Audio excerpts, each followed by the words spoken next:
The hum of the mass spectrometer was a familiar lullaby in the forensic toxicology lab analyzing unknown substances. It was a comforting thrum, a constant in a world that often presented me with chaos. My fingers, stained faintly with a coppery reagent, danced across the keyboard, inputting parameters for the next run. Today's mystery involved a batch of counterfeit painkillers, a mundane but necessary task. I preferred these quiet puzzles, where the answers lay hidden in chemical barns and spectroscopic signatures, not in the messy, unpredictable motivations of people. I leaned closer to the monitor, my breath misting the cool glass. The chromatogram was beginning to resolve, a series of elegant peaks rising and falling, each one a whisper of an identity. I was about to confirm the presence of an illicit fentanyl analog when the lab door swung open with an abrupt scrape against the linoleum. Blake, got a minute. It was the detective, his usual rumpled trench coat slung over one arm, the other holding a thick manila folder. His face was a roadmap of late nights and bad coffee, but his eyes, usually sharp and probing, held a peculiar glaze today. Annoyance flickered through me. My current analysis was delicate, requiring unbroken concentration. "Just finishing a run, detective," I replied, not looking up, my voice flat. My gaze remained fixed on the evolving peaks. "Give me 5. He didn't move. I felt his presence, a heavy weight in the doorway, disrupting the sterile calm of my domain. After a moment I sighed, pulling off my nitrile gloves and tossing them into the biohazard bin. The fentanyl could wait. Some cases, I'd learned, simply wouldn't. "What is it?" I asked, turning to face him. The fluorescent lights glinted off the polished chrome of the lab equipment, reflecting the grim set of his jaw. "It's bad, Blake, really bad." He pushed the folder across my workbench, its corner bumping a stack of Petri dishes. I winced. "Victim found this morning, abandoned warehouse district. No ID yet, male, early 30s. I picked up the folder. The first image was a wide shot of a grimy concrete floor, a body sprawled in the center. Even from that distance, the unnatural stillness was palpable. No twisted limbs, no signs of a struggle against the concrete dust. Just a desolate tableau. I flipped to the next photo, my breath hitched. The victim's chest was exposed, a crimson tapestry of wounds. These weren't the ragged, desperate slashes of a street fight or the brutal impact of a blunt object. These were different, precise, almost artistic in a grotesque way. My eyes narrowed, tracing the intricate patterns etched into the flesh. Each cut was shallow, not deep enough to be immediately fatal, yet numerous, forming an unsettling, almost deliberate design. "What kind of weapon did this?" I murmured, my voice barely a whisper. My mind raced, trying to categorize the injuries. Blade, certainly. But the uniformity, the consistent depth of each incision, spoke of a controlled hand, not a frenzied attack. "That's the thing," the detective said, his voice low, almost reverent. "Forensics on scene didn't find a weapon, not a trace. And get this, no defensive wounds. None. No broken fingernails, no bruising on the forearms, no scuff marks on his shoes. Nothing. It's like he just laid there and let it happen." My internal world, usually so orderly and logical, began to fracture. No struggle, with injuries like these. It was an impossibility. A human being faced with such a horrific assault would fight, would scream, would instinctively defend themselves. The sheer number of cuts, even if shallow, would elicit a primal reaction. I flipped through more photos. Close-ups of the wounds revealed an almost surgical precision. The skin around each incision was clean, with minimal tearing. It was as if a master craftsman had worked on him, not a killer in a rage. And the pattern. I leaned in, my gaze fixed on a series of concentric circles carved into the victim's sternum. It wasn't random. It was deliberate. Did they find anything in his system? Sedatives, paralytics? I asked, my voice sharper now, the logical part of my brain scrambling for an explanation. This was the only way to reconcile the lack of struggle with the brutality of the injuries. The detective shook his head slowly. Blood work at the scene was clean, preliminary. No obvious drugs. That's why I came straight to I. We need a full tox screen. Something's off. Way off. I looked at the victim's face in one of the photos. His eyes were open, staring blankly at the warehouse ceiling. This wasn't a man who had fought for his life. This was a man who had seemingly surrendered to an unthinkable act. My fingers, usually so steady, trembled slightly as I closed the folder. This wasn't just a murder. It was a riddle wrapped in flesh and blood. The counterfeit painkillers, the routine analyses, all faded into irrelevance. This case demanded my full attention, not just my scientific rigor, but something deeper, something that gnawed at the edges of my understanding. "Send me everything," I told the detective, my voice firm despite the unease coiling in my gut. Blood, tissue, stomach contents, vitreous humor, every fluid, every fiber. I want to know what made him so compliant. Because right now, I paused, looking at the closed folder, the image of those precise, ritualistic wounds seared into my mind. Right now, this isn't just a murder. It's impossible. The sterile air of the forensic toxicology lab, analyzing unknown substances, hummed with the low thrum of machinery. Fluorescent lights cast a stark, unforgiving glow on the stainless steel countertops and the array of glass vials. My reflection stared back from the polished surface of the mass spectrometer, a pale face framed by the determined set of my jaw.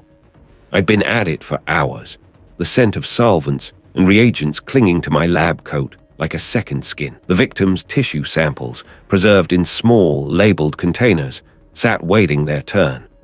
I'd started with the blood, then moved to cerebrospinal fluid, meticulously extracting and purifying, chasing ghosts in the molecular shadows. My fingers, accustomed to the delicate dance of pipettes and microscopic slides, moved with an almost automatic precision. Each movement was a testament to years spent dissecting the invisible, uncovering the unseen. The initial screens had been baffling. No common narcotics, no typical poisons, no alcohol. It was a clean slate, impossibly clean for a man found dead in an abandoned warehouse. This absence was, in itself, a significant data point, yet it only deepened the enigma. I adjusted the focus on the gas chromatograph mass spectrometer, the machine now analyzing a concentrated extract from the victim's brain tissue. The data streamed across the monitor, a cascade of peaks and valleys, each one representing a distinct compound. Most of them were familiar endogenous metabolites, components of the human body doing its daily business. But then, a series of smaller, unusual peaks began to emerge, clustered together, their retention times indicating compounds not typically found in human biology. My brow furrowed.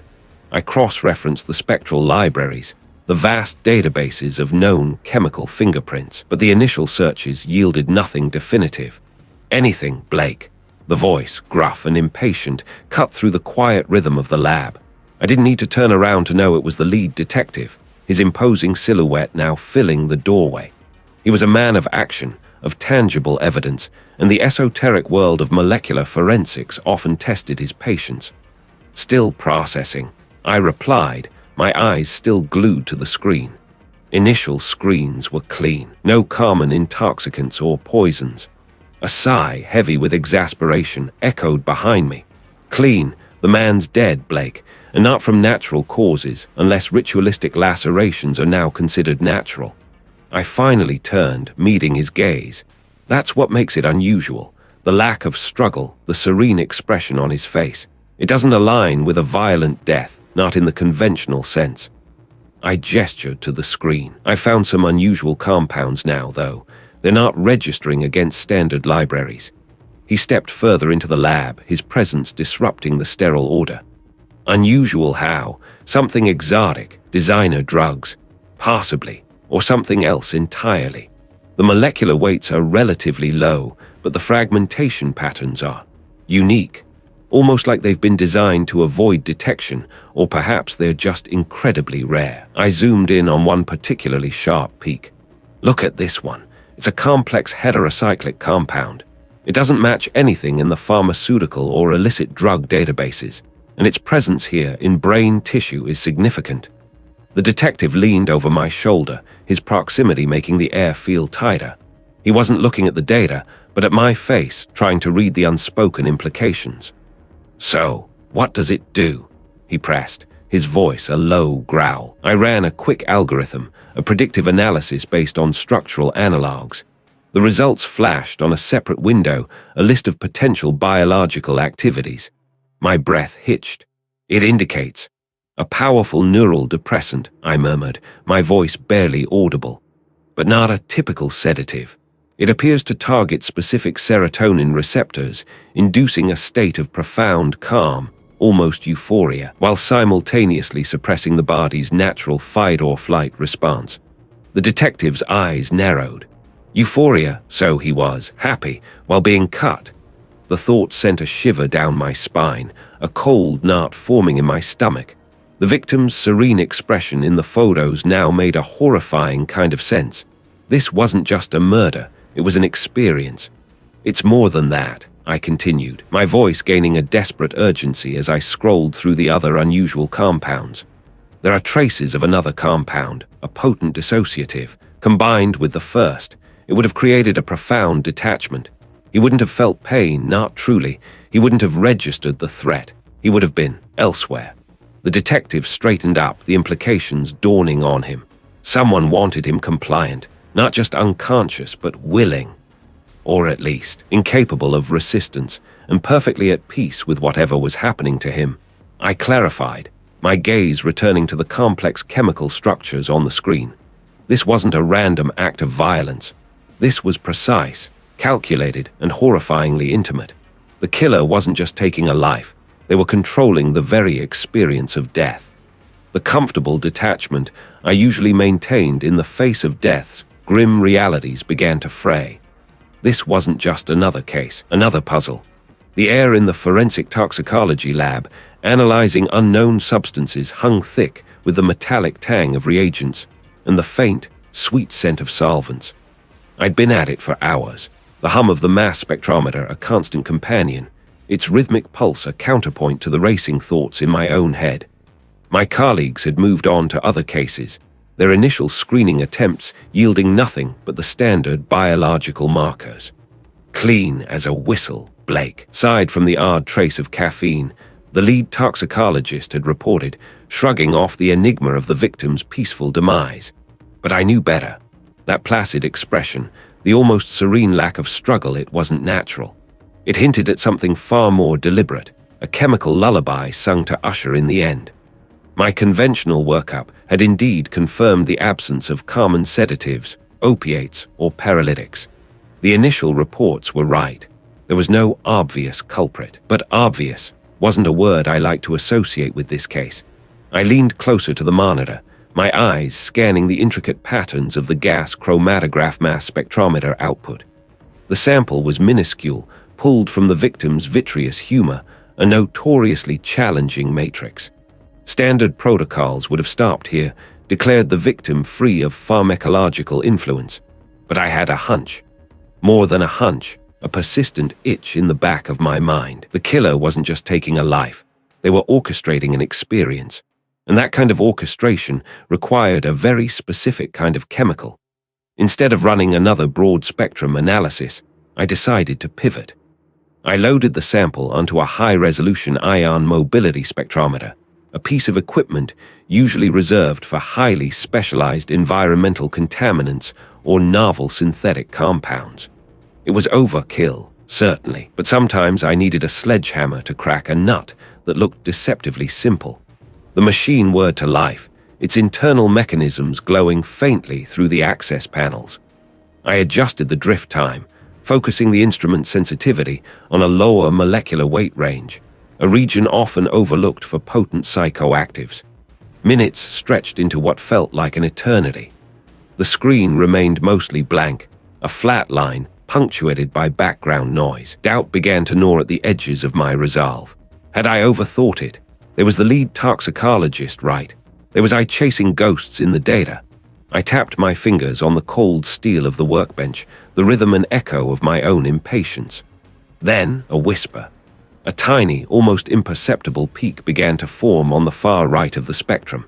It was so faint, so fleeting, that a less observant eye might have dismissed it as an artifact. But I saw it. It was distinct, a lonely sentinel against the empty landscape. My breath hitched. This wasn't background. This was something. I quickly ran the isolated peak through a tandem mass spectrometry sequence, trying to fragment the molecule and piece together its structure. The data streamed across the screen, a complex jigsaw puzzle of ions and isotopes. My brow furrowed in concentration.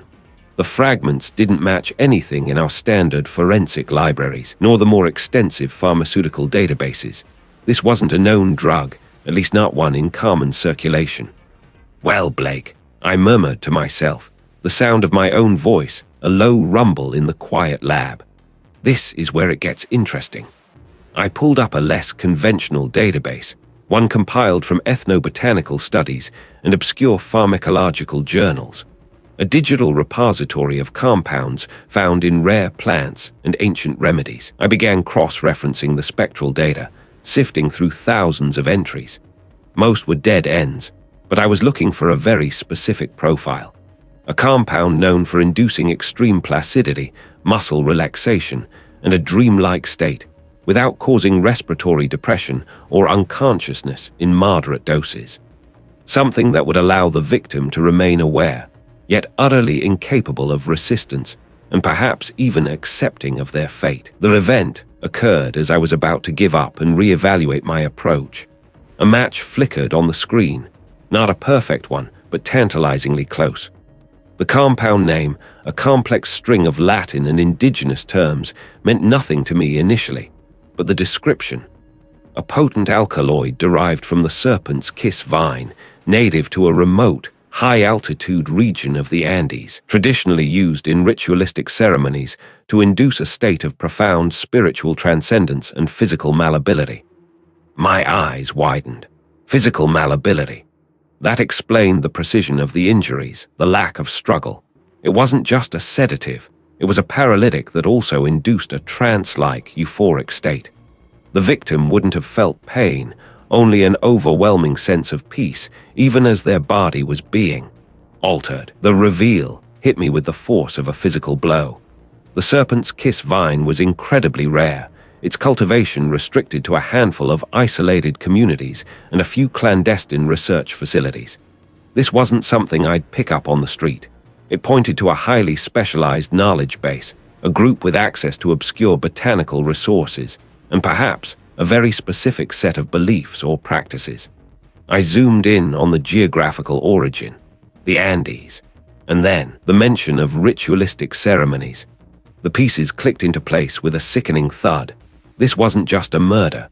It was an execution steeped in a forgotten tradition, carried out with an ancient, potent tool. The killer wasn't just anonymous. They were part of something larger, something secretive, something that spanned continents and centuries. My hand trembled slightly as I reached for my phone. This wasn't a toxicology report anymore. This was a direct link to a specific, secretive group and a very particular location.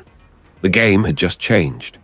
The revelation about physical malleability had been a jolt, a cold splash of understanding in the face of utter bewilderment.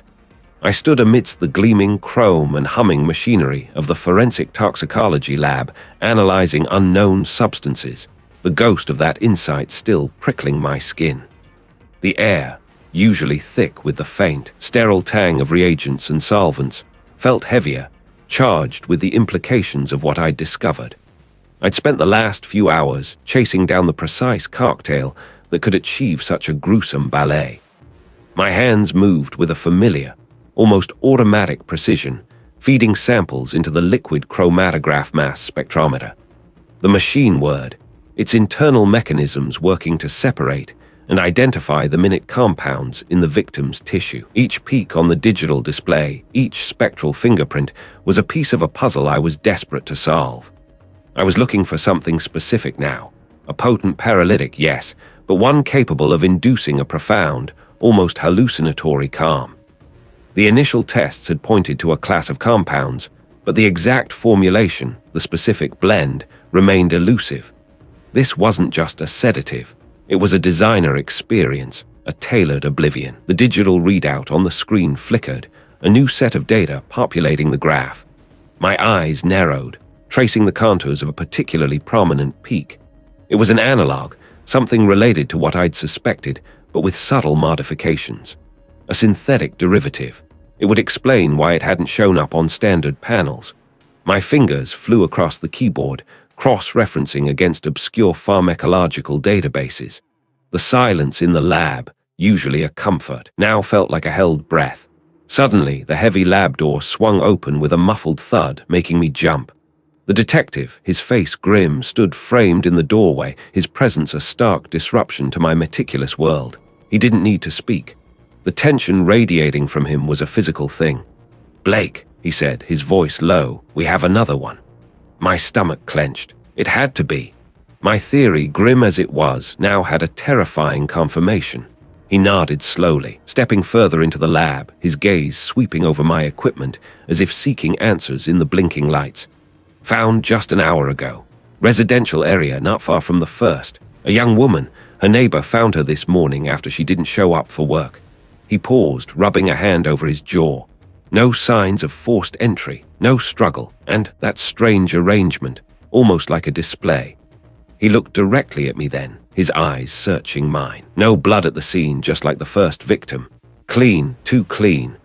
"Physical malleability," I murmured, my gaze drifting back to the spectral graph on my screen. "It's not just a paralytic. It's a drug designed to induce a profound state of euphoria, a trance. The victim wouldn't resist because they wouldn't perceive the threat. They'd be experiencing something else entirely. Something peaceful." The detective blinked, processing my words. Peaceful, while someone is doing that to them. His voice was laced with disbelief, but I saw the sudden horror in his eyes. "Exactly," I said, a shiver tracing its way down my spine. "The paralytic component would render them incapable of movement, but the euphoric agent would prevent any panic, any pain. They'd be completely compliant, almost willing in their own minds. That's why there's no struggle, no defensive wounds, no chaos." I tapped a finger on the screen, pointing to the newly identified peak. "I think I'm closing in on the specific compound now.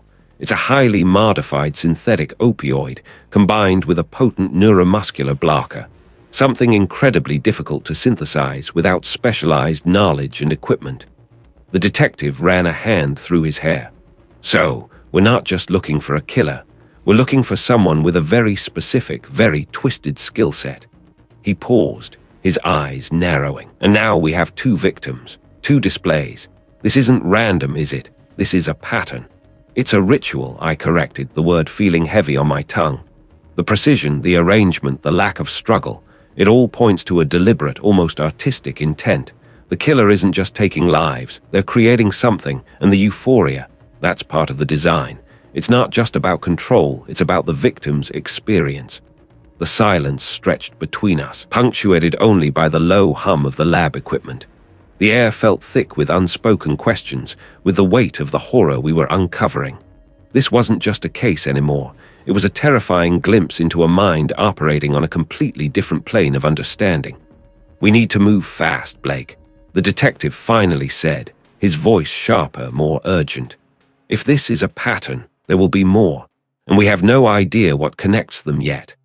I nodded, already turning back to my instruments, my fingers flying over the keyboard. The urgency was palpable, a live wire humming beneath my skin. My analysis wasn't just data anymore. It was the key to stopping a monster who found beauty in a victim's serene demise. The hum of the mass spectrometer was a familiar lullaby, a constant companion in the forensic toxicology lab analyzing unknown substances. My focus was absolute, every nerve ending tuned to the data streaming across the monitor. The victim's samples, a grim collection of blood, tissue, and gastric contents, were a puzzle I was determined to solve. The urgency I felt wasn't just professional. It was a cold, sharp blade pressing against my ribs, demanding answers. I'd been running a broad spectrum analysis, looking for anything out of place. The initial sweeps had been frustratingly clean, which was itself suspicious given the almost surgical precision of the injuries. But then a distinct peak emerged, undeniable and clear. My eyebrows knitted together. It was a common stimulant, a street drug, present in a surprisingly high concentration. "Well, isn't that something?" I muttered to the empty lab. The discovery was a jolt, an unexpected detour. It didn't fit the narrative of a ritualistic killing, not with the complete lack of struggle. A drug deal gone bad. Maybe that felt too mundane, too conventional for the scene I'd witnessed. My phone vibrated, startling me. It was the detective. I already knew what he was calling about. Blake here. Got anything, Blake? Anything at all? The detective's voice crackled, laced with impatience. I do actually, I said, trying to keep my voice even. High concentrations of a stimulant in the victim's system. Looks like. I paused, hesitant to jump to conclusions. Looks like what? Blake, give it to me straight. Looks like a recreational drug, pretty potent stuff. There was a beat of silence on his end, then a sharp intake of breath. A drug? Are I serious? This completely changes things. We were looking at some kind of cult activity, ritualistic stuff, but a drug, that points to a whole different angle. A street hit. A bad deal. The detective sounded almost relieved, eager to latch onto a simpler explanation. It's certainly there, I confirmed, though a knot of unease tightened in my gut. But the injuries, they still don't fit a typical drug-related homicide. No defensive wounds, nothing, and the precision of those cuts. Details, Blake, details. We've got a lead now, something tangible. I'll get the team looking into known dealers, associates, that kind of thing. Thanks, Blake. Keep digging, see if there's anything else. He hung up before I could voice my lingering doubts. I stared at the data on the screen. The stimulant was a red herring, I just knew it. It felt too convenient, too neat. It only solidified into a stubborn refusal to accept the obvious. My gut, that quiet, insistent voice, told me there was more. I leaned back, rubbing my temples. The lab was quiet again, the only sounds the whirring of machinery and the soft click of my keyboard. I decided to ignore the stimulant for a moment and go deeper. I ran the samples through a more esoteric panel, a custom assay I developed years ago for detecting rare, obscure compounds that often went unnoticed in standard screenings. Hours later, the sun had dipped below the city skyline, painting the windows in hues of bruised purple and orange. My eyes were gritty, but my fingers still moved with purpose. Then, a faint signal flickered on the chromatograph. It was barely there, a ghost of a peak, but it was there. I zoomed in, running multiple confirmation tests. My breath hitched. The compound was an alkaloid, incredibly rare, almost unheard of in human toxicology. My mind raced, sifting through years of obscure research papers, old case files, academic curiosities. And then it hit me, a memory so sharp it felt like a physical blow. My hands trembled slightly as I typed a specific chemical structure into an old database I maintained, a personal archive of unusual findings.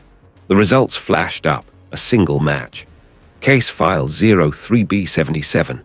A young woman, found in an abandoned warehouse, similar ritualistic injuries, no conventional struggle, and a trace of this exact, same rare alkaloid. The police had written it off as an overdose, a drug-induced hallucination leading to self-inflicted wounds, despite the clear, unnatural pattern. I'd always argued otherwise, but my voice had been drowned out by more experienced, more conventional opinions. I'd even presented my findings to a skeptical detective who had dismissed it as an academic fantasy. The victim's name from that old file, a name I hadn't thought about in years, echoed in my mind. The similarities weren't just superficial, they were terrifyingly precise. This wasn't just a chemical signature, it was a killer's calling card, resurfacing after all these years, and I had almost missed it, distracted by the red herring of a common street drug. My jaw tightened. The stimulant was a distraction, a carefully placed lure. This rare alkaloid, however faint, was the real thread. It connected this current victim to a ghost from my past, an unsolved mystery that had haunted me in quiet moments. The detached observer was truly gone now. This wasn't just a case, it was the case.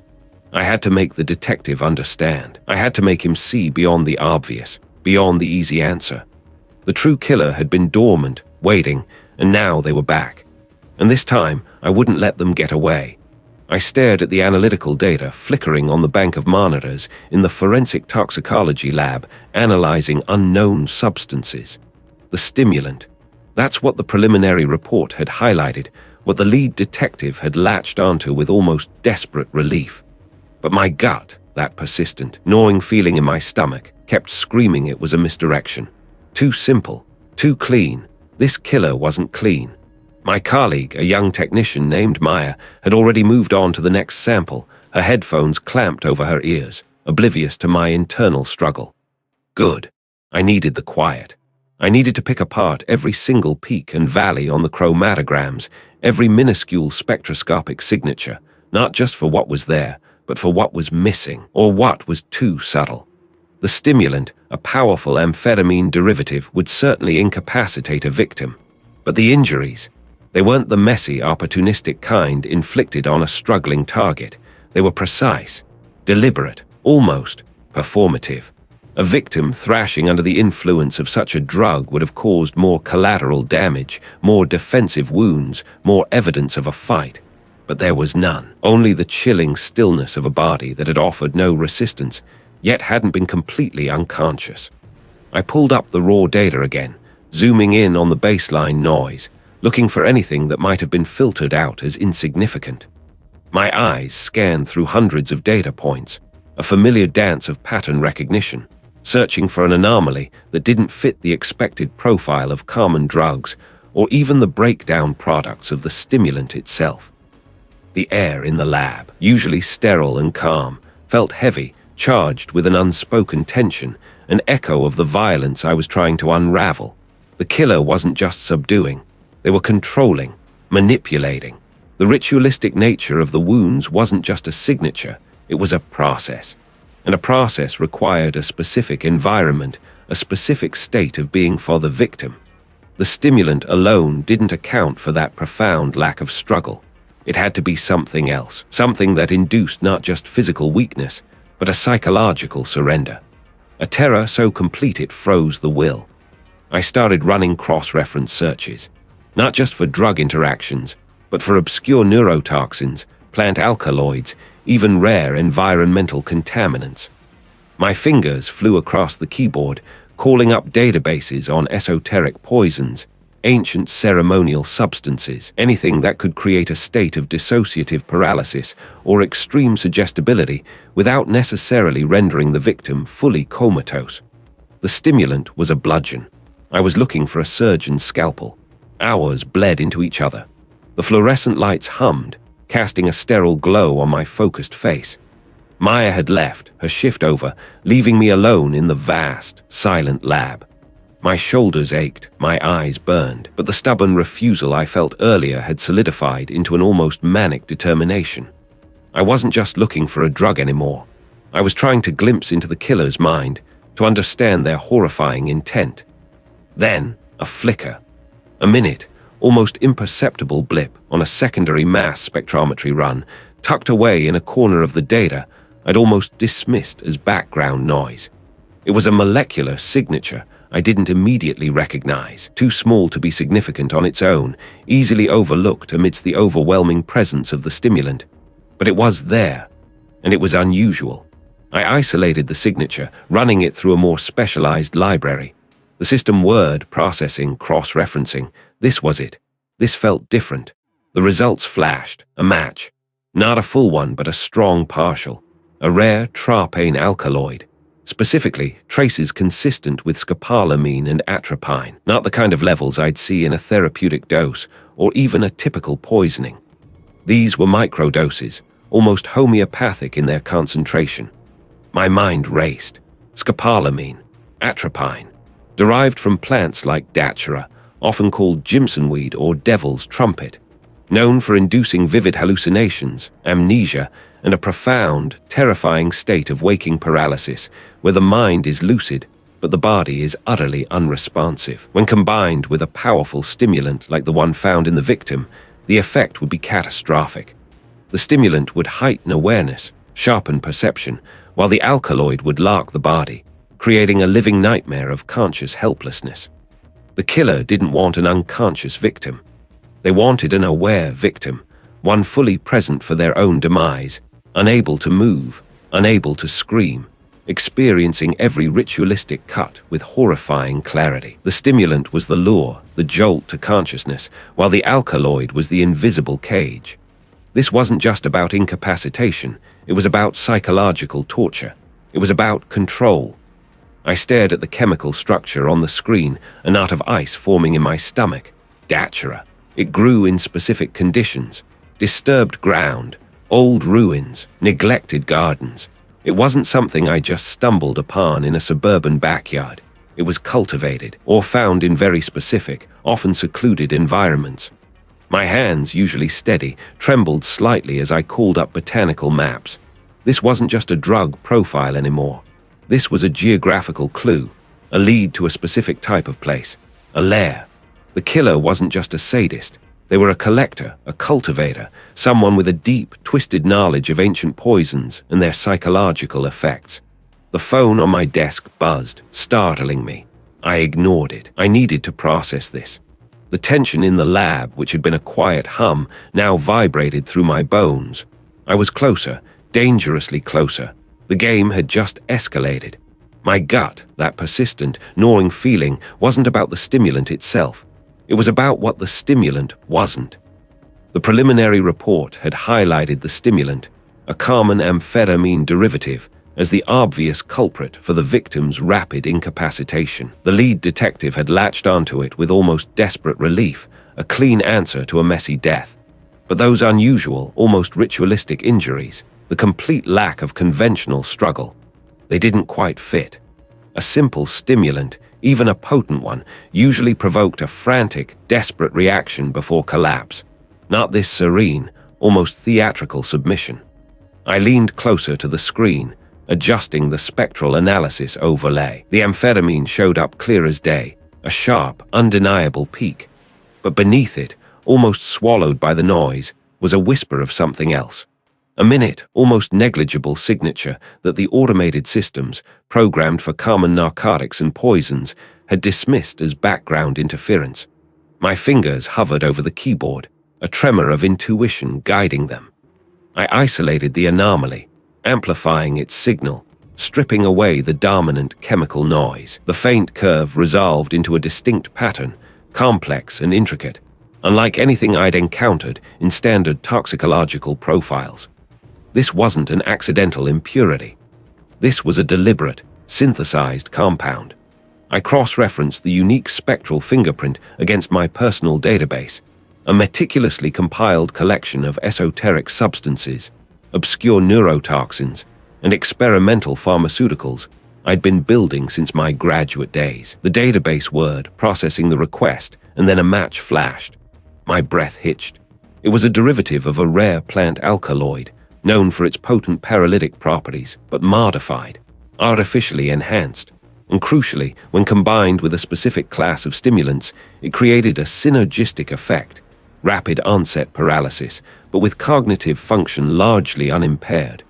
The victim would have been fully aware, utterly helpless, their body a stone prison. The stimulant would have masked the paralytic's subtle initial effects, allowing the killer precious minutes before the full, horrifying immobility set in. This explained everything.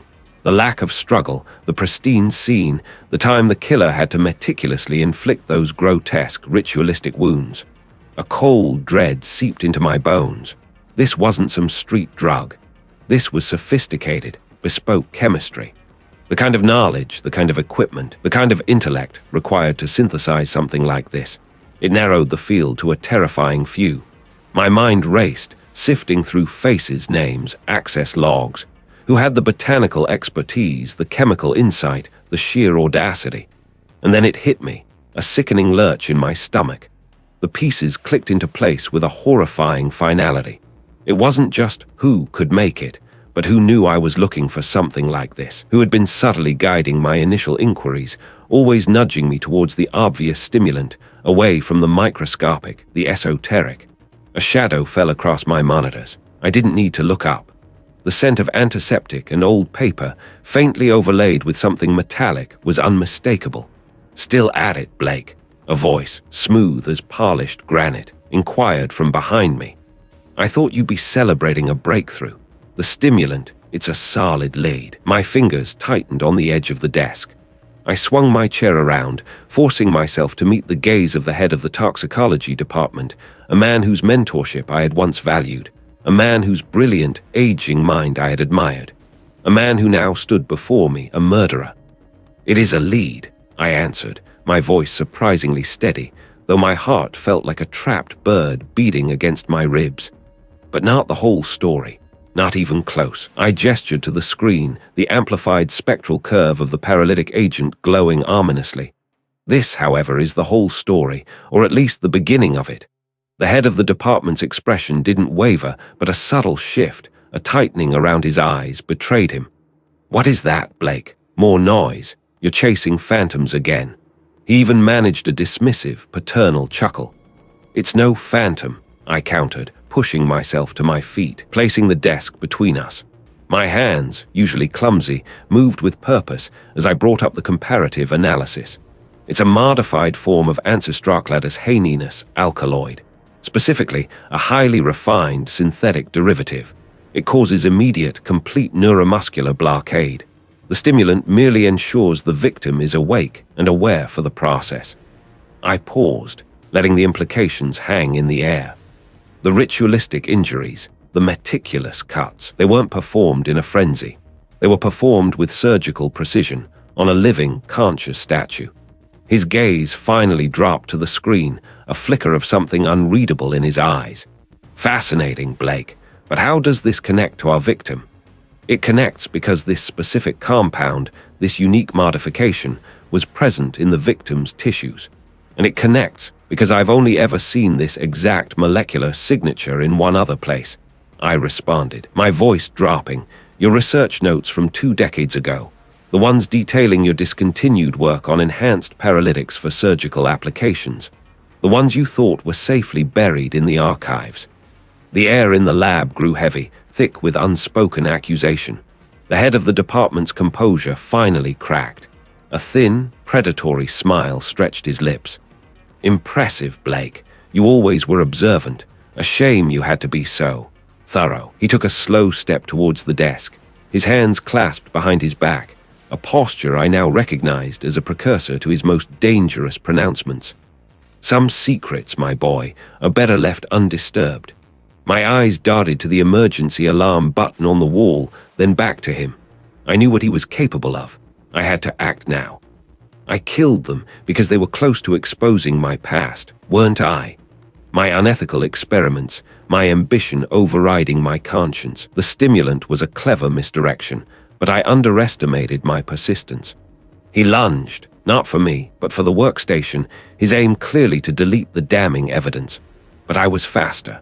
Anticipating his move, I'd already initiated a remote upload to the secure police server. A small green confirmation light flashed on my screen just as his hand slammed onto the keyboard. "Too late," I added, a grim satisfaction replacing the fear. "It's already out." The detective's hand slapped the keyboard with a dull thud, a fraction of a second too late.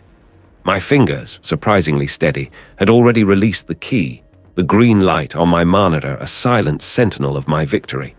The secure upload was complete. The evidence, the raw, unfiltered data of the killer's unique signature, was now beyond his reach, sitting on the police's central server, accessible to everyone who needed to see it.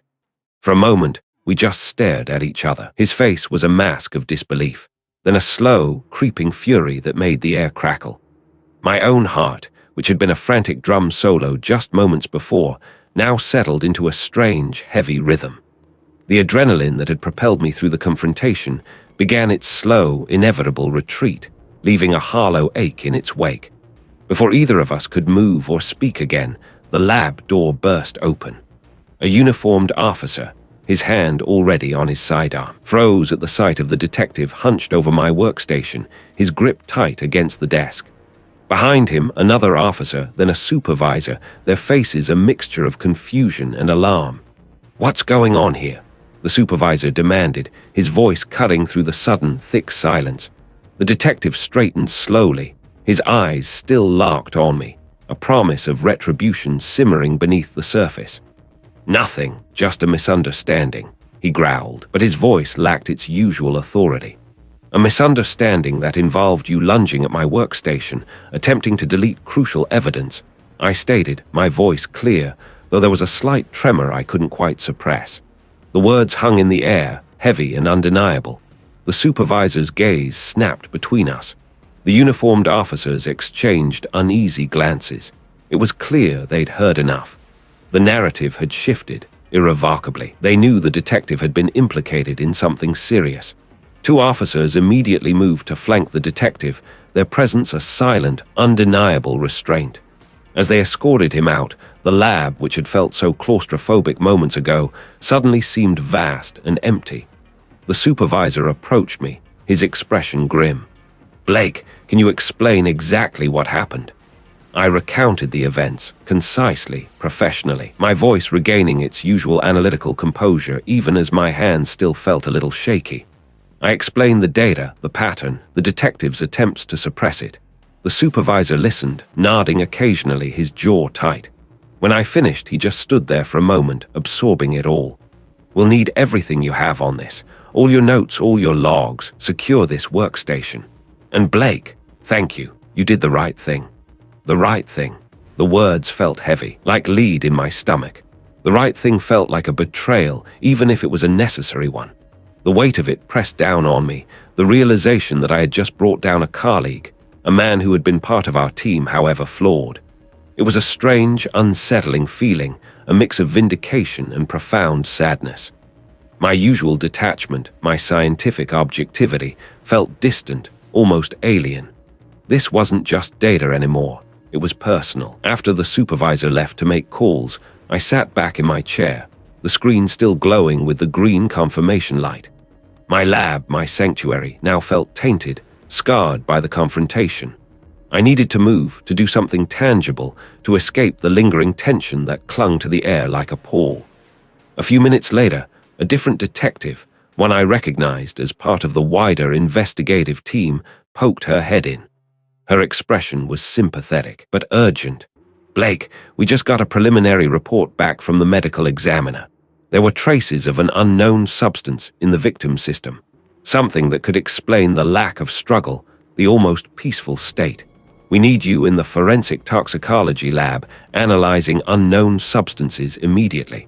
We're hoping it's the key to how the killer incapacitated them." The urgency in her voice was a welcome distraction. This was something I could control, something I could analyze with precision. I nodded, grabbing my lab coat. The toxicology lab was a different world from my usual domain of digital forensics, but the principles of meticulous analysis remained the same. The toxicology lab was a maze of gleaming instruments, gas chromatograph mass spectrometers, high-performance liquid chromatographs, rows of centrifuges humming softly. The air was thick with the faint, sterile scent of reagents, and something else, a metallic tang, perhaps from the blood and tissue samples. A junior lab technician was already preparing samples, her movements efficient. "Blake, thank you for coming so quickly." The lead toxicologist, a woman with sharp, intelligent eyes, greeted me. "We've got the preliminary extraction from the victim's liver tissue. We're looking for anything unusual, anything that doesn't fit a standard profile." She gestured to a series of vials, each containing a cloudy, yellowish liquid. I donned a fresh pair of gloves, the familiar latex a comforting presence. I started with the initial screening, running the samples through the GCMS. The instrument hummed to life, drawing the vaporized sample through its column, separating compounds, then smashing them into ions for detection. The data streamed onto the monitor, a cacophony of peaks and valleys, each representing a different chemical signature. Most of it was standard, metabolites, medications, the usual biological detritus. But as I zoomed in on a specific region of the chromatogram, a small, unusual peak emerged. It was faint, almost negligible, but it wasn't supposed to be there. I cross-referenced it with known databases. Nothing. It wasn't a common drug, nor a known poison. My brow furrowed. I ran the sample again, meticulously adjusting the parameters, focusing on that specific retention time. The peak reappeared, undeniable. It was a complex organic compound, its mass spectrum hinting at an unusual molecular structure. It had a sedative quality, certainly, but it was unlike anything I had ever encountered in my years of forensic work. This wasn't just an unknown substance. It was an unidentifiable one through standard methods. This meant it was either incredibly rare, custom synthesized, or something entirely new to forensic science. If the killer had access to something this sophisticated, this obscure, it painted a picture of someone with specialized knowledge, someone operating far outside the typical criminal playbook. The tension in the lab, which had been a low hum, suddenly sharpened into a high-pitched whine. This wasn't just a murder. It was a deliberate, calculated act of chemical precision. And we had just scratched the surface. Fluorescent lights cast a sterile glow on the stainless steel bench tops, reflecting off rows of meticulously labeled vials. This wasn't my usual digital domain, but the principles of meticulous analysis remained the same. Isolate, identify, interpret. The colleague who had brought me the samples, a sharp-eyed chemist with an encyclopedic knowledge of organic compounds, pointed to a tray. "These are from the victim's tissues," the colleague said, voice low.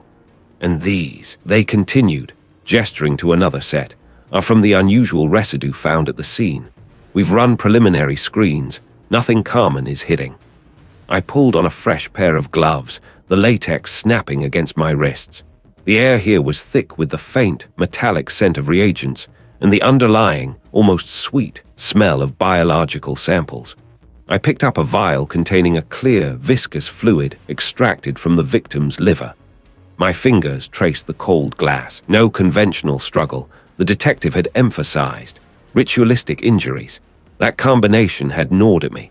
It suggested control, manipulation, not brute force. I moved to the gas chromatograph mass spectrometer, a beast of a machine that could separate and identify compounds with astonishing precision. I carefully loaded the first sample. The screen flickered to life, a kaleidoscope of peaks and valleys beginning to form as the data streamed in. My eyes, trained to spot anomalies in lines of code, now searched for unusual signatures in chemical spectra. Minutes stretched into an hour, then two. The initial runs were frustratingly inconclusive, just a jumble of common metabolites. But I wasn't looking for common. I was looking for the impossible. I switched to the residue samples. The first few yielded nothing but environmental contaminants. Then, on the fifth sample, a cluster of peaks emerged, faint but distinct, unlike anything I'd seen in standard databases. My brow furrowed.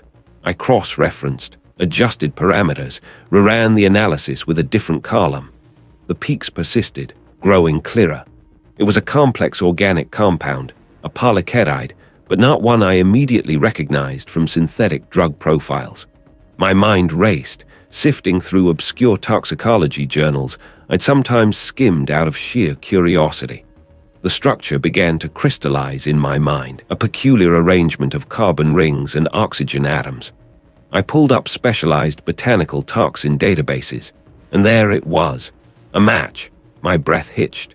It was a potent neurotoxin, derived from a rare plant species known in ancient texts for its paralytic and hallucinogenic properties. Not a full paralytic, not in the sense of a cure, but something far more insidious. It induced a state of profound dissociation, a waking dream where the victim's body remained functional, but their mind was utterly detached, unable to register pain or initiate resistance. The ritualistic injuries, they weren't inflicted during a struggle, but after the victim was rendered a passive, conscious observer to their own demise. The lack of conventional struggle wasn't because they were unconscious, but because they were elsewhere, trapped inside their own mind. The pieces clicked into place with a chilling finality. The killer hadn't needed to overpower the victims. They had simply needed to administer this compound. The subtle residue, the unusual injuries, it all made a horrifying sense. This wasn't just murder. It was a psychological torment, a ritual of detachment.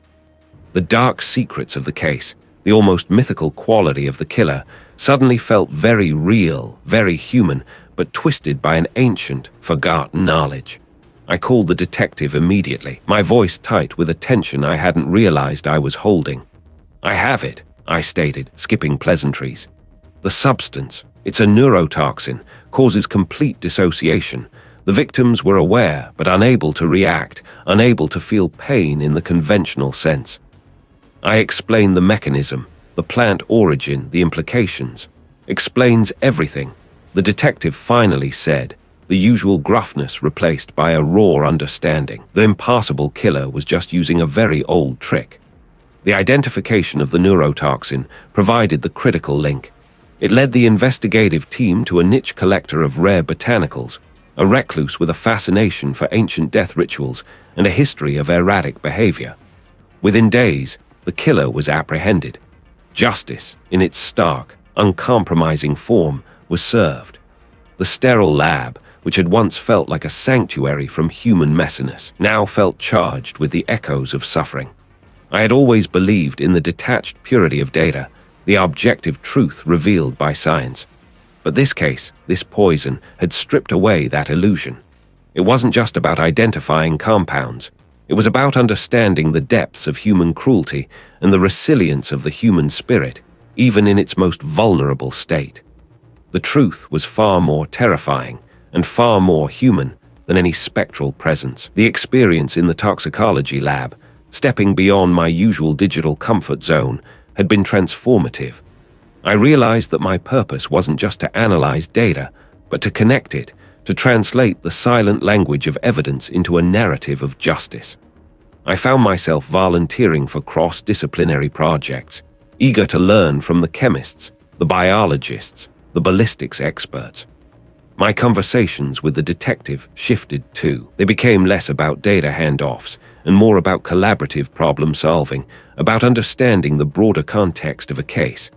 I started seeing the faces behind the samples, the lives impacted by the numbers on my screen. The hum of the lab still surrounded me, but it no longer felt like a barrier. It was a bridge. I closed down the spectrometer, cleaning the trays with practiced movements.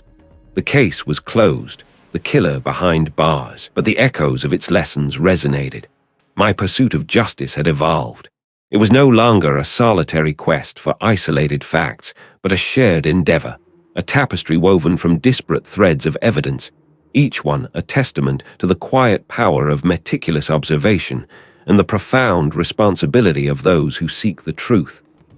I was still Blake, the forensic scientist, but I was also something more, an active participant, finally understanding that the most complex puzzles often required not just brilliant analysis, but a balanced, human perspective.